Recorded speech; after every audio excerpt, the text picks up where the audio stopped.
Hi, it's Jay from Iridescent Tarot, back with some more sparkle for you. So today I wanted to participate in a end of the year tag, and that is by Tarot for Tired People, and this is the 2025 Deck Awards, Sparkles and Clapping. So she did an awesome job with her editing. Like, she added in like sparkles and clapping and all this stuff. You won't be seeing any of that here. We are bare bones here on Iridescent Tarot. We film, edit to the bare minimum, and we post. So I hope you're ready for it. Now, I loved the premise of this tag.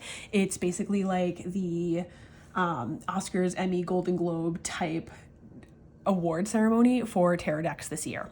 Now, not all of these decks that I'm about to show were released this year, but I tried to keep them like current practice, things that I've used a decent amount this year specifically, but they weren't all specifically released in 2025. So thank you, S, for tagging me, and let's roll. The first award is the most witchy deck, and she said to think of this as the best fantasy film. And so for me, I don't have a large selection of witchy decks, obviously. But here we have the Circle of Doors Tarot and the Boo Tarot.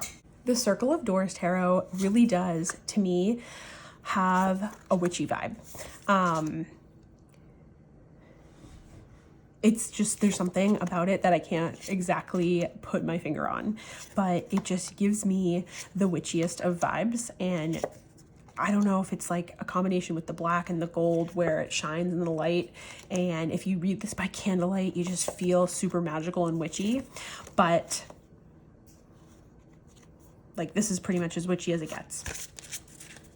Before I had Circle of Doors, though, all I had was the Boo Tarot in regards to witchy decks. And this might not be a super witchy deck in general, but you have the ghosties, you have the little potions, you have them doing witchy Halloween things. I mean, this is what I had that was at all in any shape, way, shape, or form witchy. And so this has been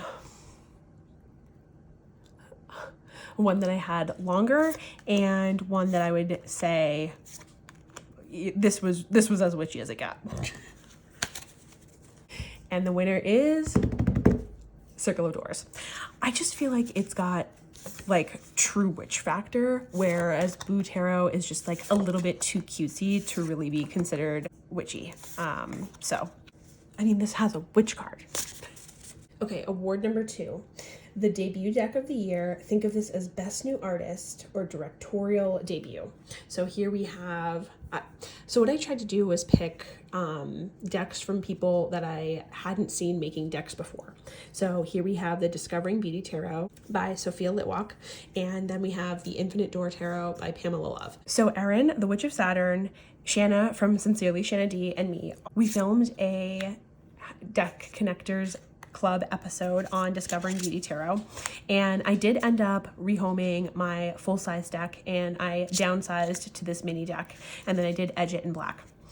I just really liked the look of the black borders, and I love this deck. I think it's so cute. It's so different from anything else that I have. And you know, Sophia has been reading tarot for many, many years, but this is her first deck. This is her debut deck, and I think she knocked it out of the park. Infinite Door Tarot. To be honest, I don't know a whole lot about this deck. I received it as a gift from the lovely Joanna. What I do know is that it was like featured in Vogue. Like, it's very much of the time and of the moment. It was released this year. I believe it's by somebody who has not made other tarot decks in the past. It just feels like very fresh and new and different, and of the time. Look it's a scarab. So anyways, drum roll please. It goes to Discovering Beauty. I think Sophia came out of the gate swinging with this deck, and her true artistry really shows here. Award number 3, Best Cinematography. Think of this as Best Cinematography in Film. And so for this, I chose the Death Doula Oracle and the Circle of Doors Tarot. For this award, I wanted to select something that had more of a photographic vibe, but I don't have a lot of photographic decks. But what I do have is 2 decks that are both like layered photography. So you have this multi-layered image that has this like gritty, ethereal, hazy vibe to it, and it just reads to me as like an indie film that would have like really cool shots. And the Circle of Doors tarot has the same. I think that Circle of Doors might have more than 2 layers on some of the images, I'm not sure, but similar gritty, like very cinematographic, I don't know the word, but it just has that same vibe to me. And the winner is Circle of Doors tarot. I had to choose Circle of Doors tarot because I felt like I had a struggle forming a relationship with Death Doula Oracle. We did a whole Deck Connectors episode on it, and I still by the end didn't feel like hugely connected to it, whereas with Circle of Doors I think that I have like a more innate connection, but I haven't had it around long enough to know if it's a forever deck for me. But out of these 2 options, I feel like this has some really great cinematography, and I just feel like I know it a little bit more than Death Doula. Award number 4, Best Illustration. Think of this as Best Animated Feature. So here we have the Yellow House Tarot by Heidi Dawn Nickerson and the Spirit Kittens by Nicole Pyer. Heidi is a very skilled and talented watercolor artist who released this Yellow House Tarot deck this year. And this was like at the very beginning of my Tarotube journey, and just like marks this special place in my life. And I think that her illustration style is very whimsical and unique, and just like has a great way of bringing you into her world. The Spirit Kittens are just so beautiful, and I had the original Spirit Cats deck and have since rehomed that in preference to have the Kittens, which is the smaller version, because I specifically love the abridged explanation on the back with the question at the bottom. That's great for journaling or pulling further cards for.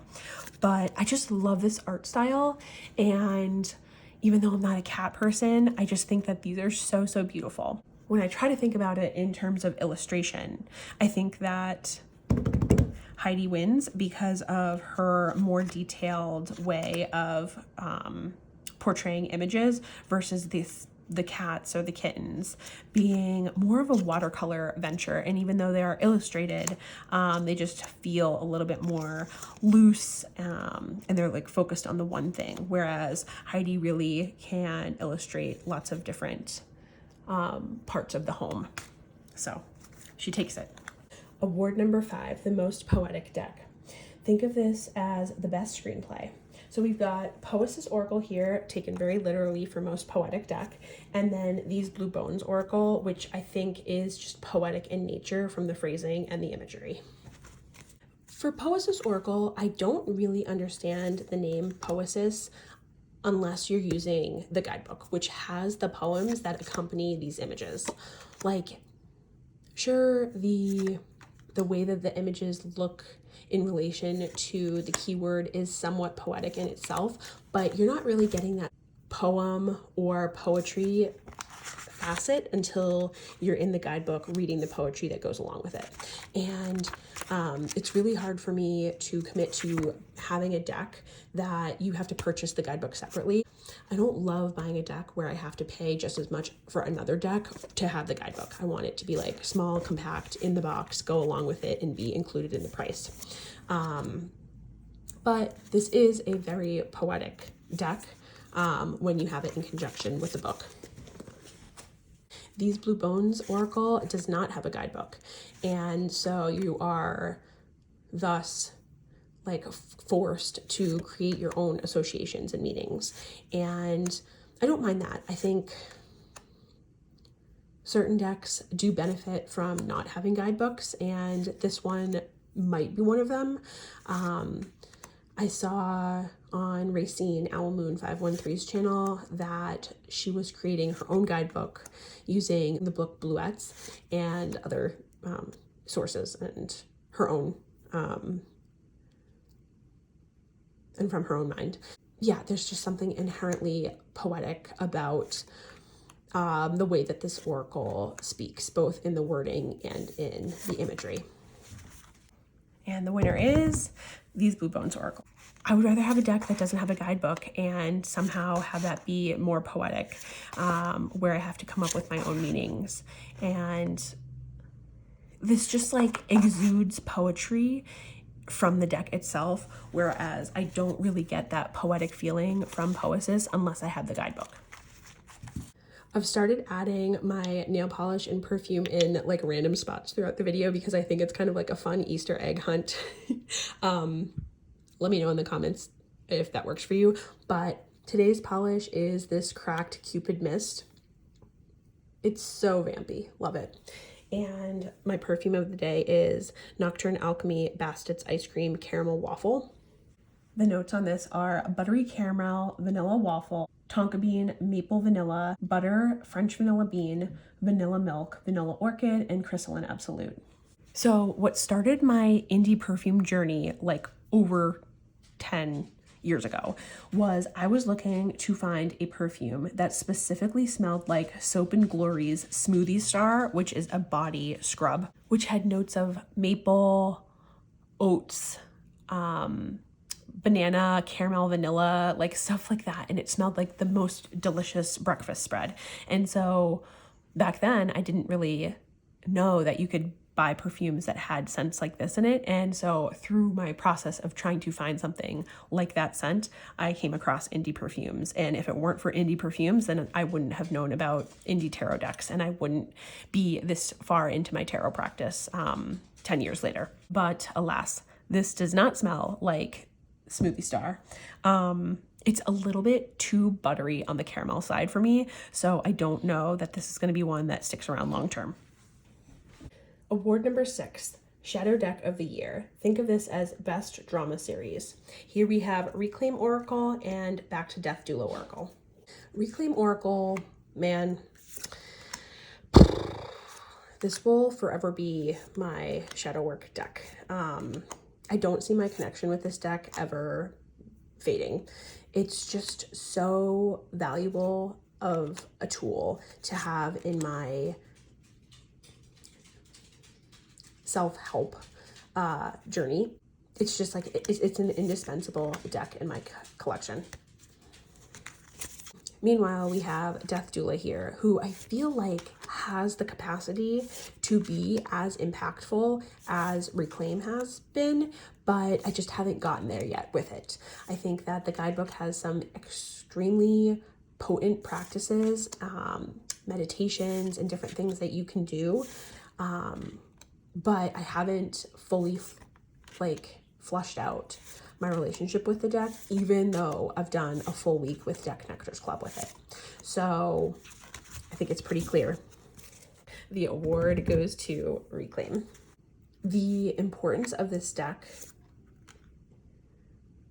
for me can't be understated, and I love it so much that I finally, after all this time, got the Lillifer Tarot, which is the tarot deck made by the same creator, and have been exploring my connection with that deck recently. And I'm so happy to be doing that, and I'm so happy to have this deck in my collection. Which leads us to our next award, which is the Underrated Deck of the Year. Think of this as Critics' Choice or Special Jury Mention. So here we have the Lillifer Tarot, which is made by the same creator as, like I said, Reclaim Oracle, and the Future Ancestor Tarot by Lexaluna Studio. Dear Tarotube, you've done me dirty. How could you do this to me, ?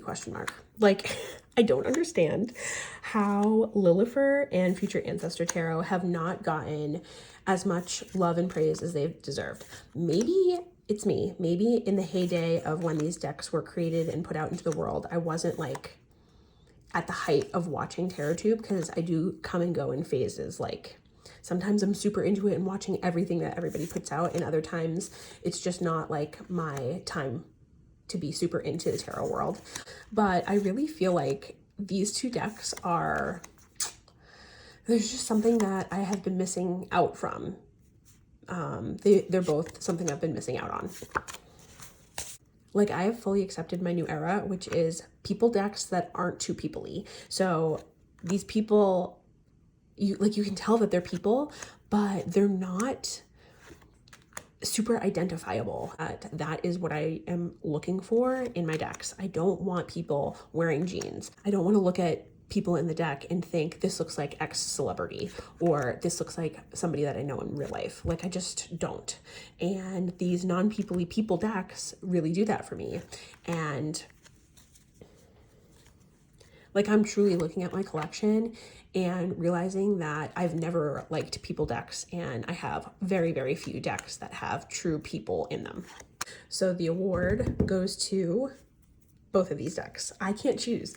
Right now, I am really, really loving the connection that I'm forming with both of these decks. It's for a similar reason, the non-people-y peopleness, the amorphous blob people, but they give such different vibes. Lilifer is very much like present in your face, like, here's what we're working on.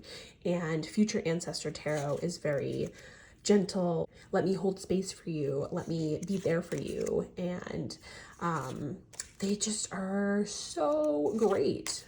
So in conclusion, these are both the most underrated decks that I'm so surprised haven't had a cult following over the years here on Tarotube.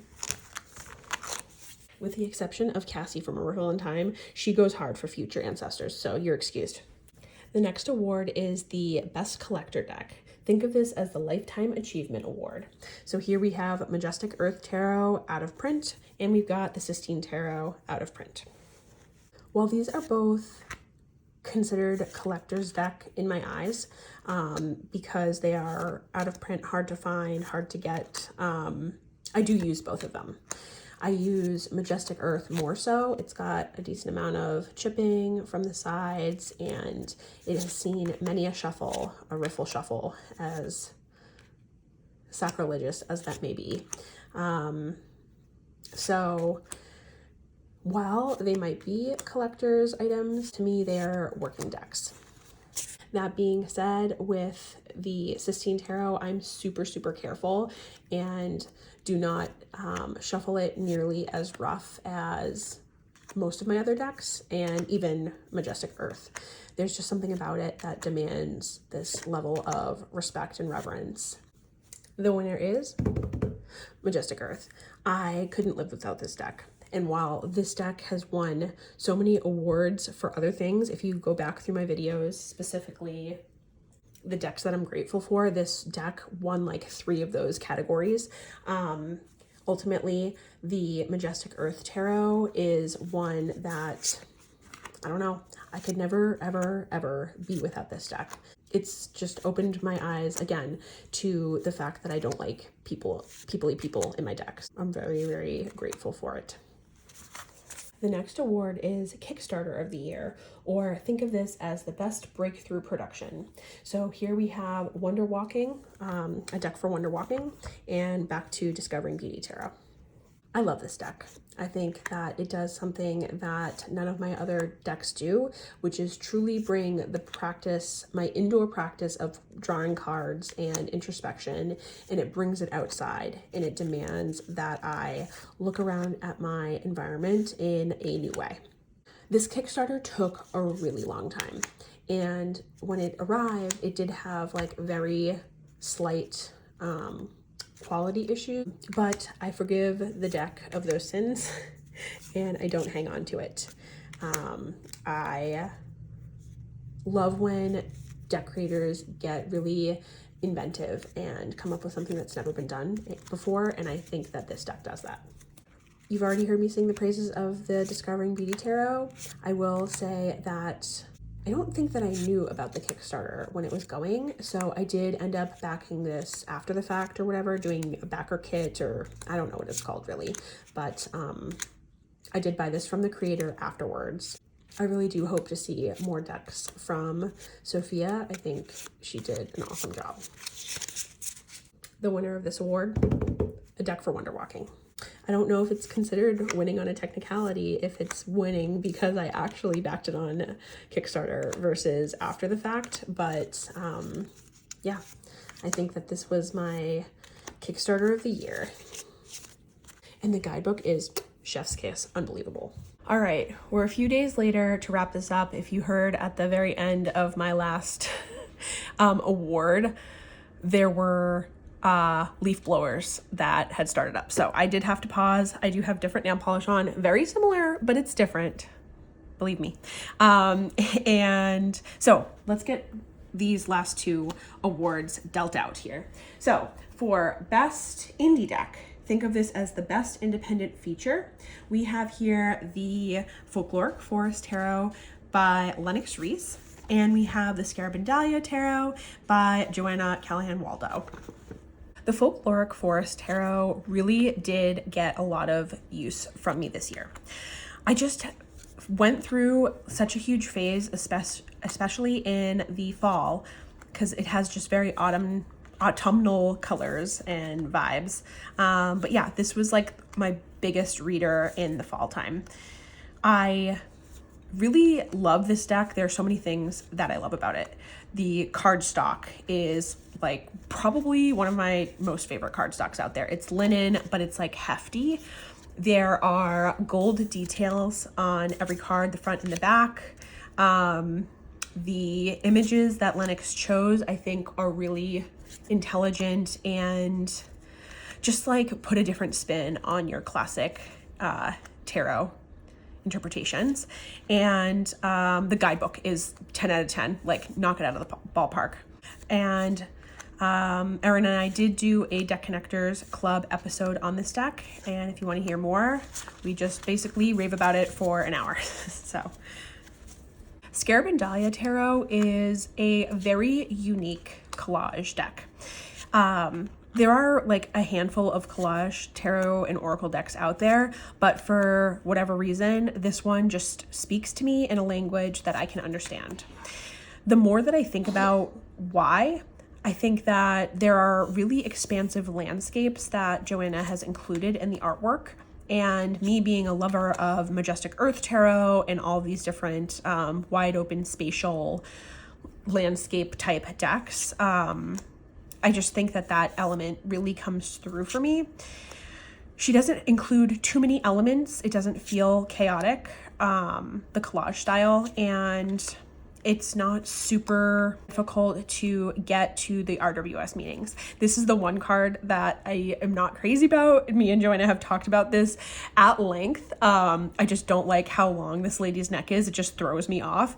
And so she created this fun little backstory for this Queen of Swords for me, which has made me like her more. But yeah, I feel like my collage deck collection is complete once I brought this deck into my collection. I really like the dark silver gilding and the backs. So just like all this different architectural structures and a little Scarab and Dahlia in the back corner, like a little friend that you can say hello to. Yeah, this is Scarab and Dahlia. I love this deck. All right, drum roll please. The winner is both. I cannot choose. I think that both of these decks are so high quality, high production value, independently produced decks that have creators that are so smart, so brilliant in their artwork. Yeah, these are both heavy hitter decks that I used a ton this year, and I would not be able to choose between the two of them. So they both win. All right, the last award is the Deck of the Year. Think of this as Best Picture. And here we have the Kitten Chops Playful Heart Tarot and the Majestic Earth Tarot by J.D. Hildegard Hinkle. This has the beautiful gold holographic gilding, and I don't know what I would do without Playful Heart Tarot. I just love this deck so much. And if you've gone through any of the videos on my channel, you would know that Playful Heart and Majestic Earth have my #1 spot in my deck collection. They are both the most important tarot that I own. They are my palette cleanser decks when I don't know what to read with. They are the two that, like, they have such strong hold standing in my collection that I can't foresee myself ever moving these on. And I'm a pretty ruthless deck color, and these are just never up on the chopping block ever. I never say never, because with time, tastes change, but I just can't foresee a world in which these two would leave. But we'll see. Only time will tell. The Majestic Earth Tarot taught me that I really enjoy spacious energy index where I can just read the landscape and glean meaning from things that are larger than life. Majestic Earth is the perfect name for this deck. It just inspires such a feeling of awe and wonder when I look at these images, and they connect me to something greater than myself. At the same time, this doesn't feel too airy or spiritual up in the air where I can't grasp messages from it. It's very also of the earth and grounded, and I really appreciate that about this deck. I just have such a love and reverence for this deck, and I'm so glad to be able to work with it. And it does have the gold gilding. Drum roll, please. The winner is both of them again. Because this is my award ceremony, I get to make the rules, and my rules are that they can both win. Yeah, I'm speechless sometimes when I think about the impact that these decks have had on me, and I could